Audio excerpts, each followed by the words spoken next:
Halo semuanya, perkenalkan nama saya Hanisa Sitanggang dengan NIM 2404112573 dari kelas Ilmu Kelautan A yang lab di hari Kamis, sesi 3, kelompok 3. Video ini saya buat untuk memenuhi tugas praktikum SIG dengan dosen pengampu Miss Nabila Fifah Azuga SPI MSI dengan asisten laboratorium Kak Syakinah Dwi Nur. Video ini berisi tentang penjelasan atau langkah-langkah yang dilakukan untuk membuat peta perubahan garis pantai. Pertama-tama kita ke Google lalu search Earth Explorer USGS. Setelah itu klik World Features. Lalu di bagian feature name kita ambil Kota Padang dan di bagian country-nya kita pilih yang Indonesia. Setelah itu kita klik show. Lalu di sini saya zoom aja petanya untuk mentitikkan lokasi dari Pulau Meraknya. Lalu setelah itu kita isi data range-nya, search form-nya di sini kita isi 02 bulan 2 tahun 2020 dan isi di bagian yang to-nya 05 bulan 5 2025. Setelah itu klik dataset, lalu pilih yang Landsat. Pilih yang Landsat Collection 2 level 1, lalu checklist 4-4-nya. Setelah itu klik yang result. Lalu di sini kita pilih aja bagian mana yang tidak ada awan-awannya. Lalu setelah itu kita klik download. Lalu di sini kita klik yang product option. Kita ambil yang B4, B5, dan B6. Lalu kita close aja. Setelah itu kita klik yang di tulisan less. Lalu klik lagi di tulisan previous. Lalu kita pilih lagi data yang ingin kita ambil. Pilih yang tidak berawan. Setelah mendownload data, kita ke ArcGIS, klik kanan di layers. Lalu kita cari di mana tempat kita menyimpan file yang sudah kita unduh tadi. Sini ambil tahun terlama yaitu 2020. Lalu blok ketiga-tiganya, lalu klik add.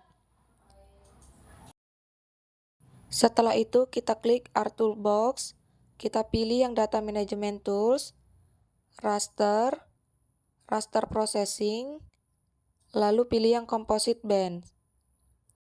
Lalu di bagian input rasternya, kita klik yang band 4, lalu kita klik lagi yang band 5,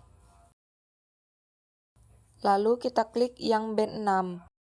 Setelah itu kita klik environment, kita klik yang output coordinates, lalu kita pilih yang same as display, lalu klik OK. Klik OK lagi. Ini adalah peta yang sudah terkomposite dengan RGB. Lalu setelah itu klik kanan di layers, klik folder, lalu ambil yang 2025, klik OK, lalu blok tiga-tiganya dan klik add. Setelah itu kita klik lagi Art Toolbox, lalu kita klik lagi Composite Bands-nya, lalu kita pilih yang B4 2025, B5, dan B6. Lalu kita klik Environment, kita klik yang Output Coordinate. Setelah itu kita pilih yang Same as Display. Klik OK, OK. Setelah itu kita zoom aja pulaunya sampai benar-benar memenuhi layar. Setelah itu kita klik Windows, pilih Katalog. Di sini saya akan menyimpan di folder Connection. Klik kanan, pilih yang New, lalu klik yang Save File. Lalu ganti namanya menjadi Pulau Merak 2020. Lalu di bagian feature type-nya kita pilih yang polygon, klik edit, klik yang project coordinate system, pilih yang UTM, klik yang WGS 1984, lalu Klik yang WGS 1944 UTM Zone 47N. Klik OK. Klik OK. Klik kotak warna di bawah Pulau Merak 2020, ganti fill color-nya menjadi no color, lalu klik OK. Setelah itu, klik kanan di Pulau Merak 2020, lalu pilih yang properties. Setelah itu, transparannya diubah menjadi 70%. Klik OK. Selanjutnya, klik editor, start editing, lalu klik editor, klik yang editing windows, create pictures, klik yang Pulau Merak 2020, polygon. Setelah itu, kita klik editor, save edit, dan stop editing. Lalu di sini kita unchecklist semuanya, kecuali yang RGB tahun 2025. Klik katalog, lalu klik kanan di tempat kita menyimpan dokumen, pilih yang new, save file, lalu ganti namanya menjadi Pulau Merak 2025. Lalu pada bagian feature type-nya kita ubah menjadi polygon, klik edit, lalu pilih yang project coordinate system, UTM, WGS 1984, pilih yang 47N, lalu klik OK. Klik di fill color menjadi no color, setelah itu klik kanan di Pulau Merak 2025, klik properties, ganti transparannya menjadi 70%, lalu klik OK. Klik editor, start editing,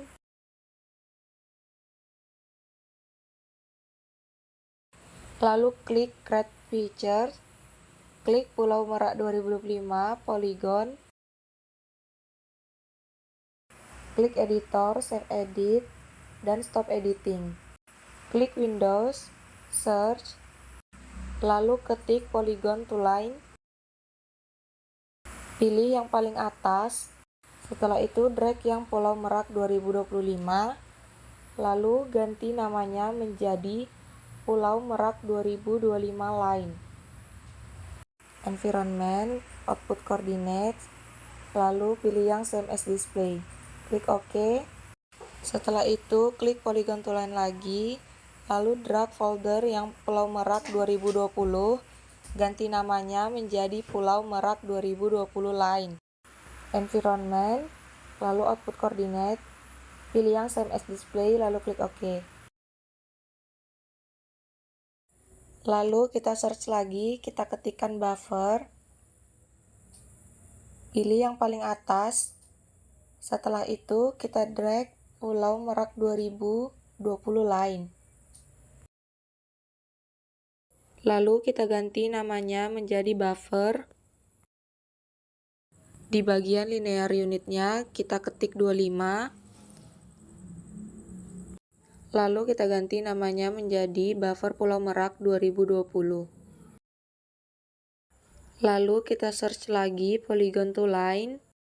Lalu klik yang paling atas. Setelah itu drag yang folder buffer Pulau Merak 2020. Ganti namanya menjadi buffer line. Selanjutnya klik Windows, pilih katalog, klik kanan di tempat kita menyimpan folder, pilih New, Personal Geodatabase, lalu ganti namanya menjadi DSAS. Klik kanan DSAS, klik New, pilih yang Feature Class, lalu ganti namanya menjadi Baseline. Pilih yang Line Feature, lalu klik Next. Setelah itu pilih yang WGS 1984 UTM Zone 47N. Klik Next sampai finish. Klik kanan DSAS, klik New, Feature Class, ganti namanya menjadi Shoreline, lalu ganti menjadi Line Feature, klik Next, pilih yang 47N, Next, terus sampai finish. Klik Editor, Start Editing, pilih yang Baseline, klik OK. Lalu di sini kita unchecklist yang RGB-nya. Klik garis yang terluar, kita copy dan paste. Lalu pilih yang baseline, klik OK. Klik editor, save edit, dan stop editing. Klik editor, start editing, pilih yang shoreline, klik OK. Selanjutnya kita checklist yang Pulau Merak 2020 line. Lalu kita klik garis yang berada di tengah. Setelah itu kita copy dan kita paste. Lalu kita pilih yang shoreline, klik OK. Setelah itu kita klik lagi garis yang terdalam, kita copy dan kita paste. Pilih yang shoreline lagi, lalu klik OK. Setelah itu kita klik editor, save edit, dan stop editing. Klik atribut automator, lalu di sini kita pilih yang shoreline. Setelah itu kita centang atau kita checklist yang kotak ketiga-tiganya, lalu kita klik add file, yes, lalu klik OK. Setelah itu kita klik yang baseline, centang lagi, klik add files, yes, dan klik OK. Lalu klik editor, start editing, setelah itu pilih yang shoreline, klik OK. Lalu klik kanan di shoreline, klik open attribute table. Di bagian DSAS date-nya, kita klik tanggal sesuai yang kita unduh di data paling awal. Sini saya ketik 02/02/2020, lalu 05/05/2025. Dan di bagian DSAS ANSI-nya, tabel pertama kita klik 1 dan yang kedua kita klik 2. Selanjutnya klik editor, save edit, dan stop editing. Setelah itu kita close aja. Klik kanan di baseline, open attribute table. Setelah itu kita klik editor, lalu start editing, pilih yang baseline. Lalu di bagian DSAS ID kita klik 1 dan di DSAS grupnya kita klik 1. Save edit, lalu stop editing dan di close aja. Selanjutnya kita unchecklist yang buffer Pulau Merak 2020 dan Pulau Merak 2025. Lalu kita pilih yang default parameters. Selanjutnya kita isi yang baseline, DSAS ID, DSAS group, dan DSAS search. Lalu kita pilih yang offshore. Lalu klik yang shoreline settings. Pilih yang shoreline. Selanjutnya pilih yang DSAS date. Pilih yang DSAS anti. Lalu kita klik yang metadata settings. Lalu di sini kita ketik aja data diri kita. Setelah itu kita klik OK. Lalu kita klik yang cache transact, klik OK. Dan kita ketik namanya menjadi transact. Di bagian from baseline-nya kita ganti menjadi 100, transact spacing-nya menjadi 15, smoothing distance-nya menjadi 100, lalu kita klik OK. Klik calculate rates, lalu checklist yang NSM dan APR. Setelah itu kita pilih yang APR, lalu klik yang calculate. Klik view, lalu pilih yang layout view. Setelah itu ke file, pack and print setup, pilih yang A4. Setelah itu klik OK. Selanjutnya kita akan melayout peta seperti yang sudah kita buat pada praktikum pertama. Pada peta lokasi penelitian, kita dapat menambahkan legenda, judul, nama pembuat peta, sumber data, dan lain-lain. Demikian video tentang langkah-langkah pembuatan peta perubahan garis pantai yang dapat saya sampaikan. Sekian, terima kasih.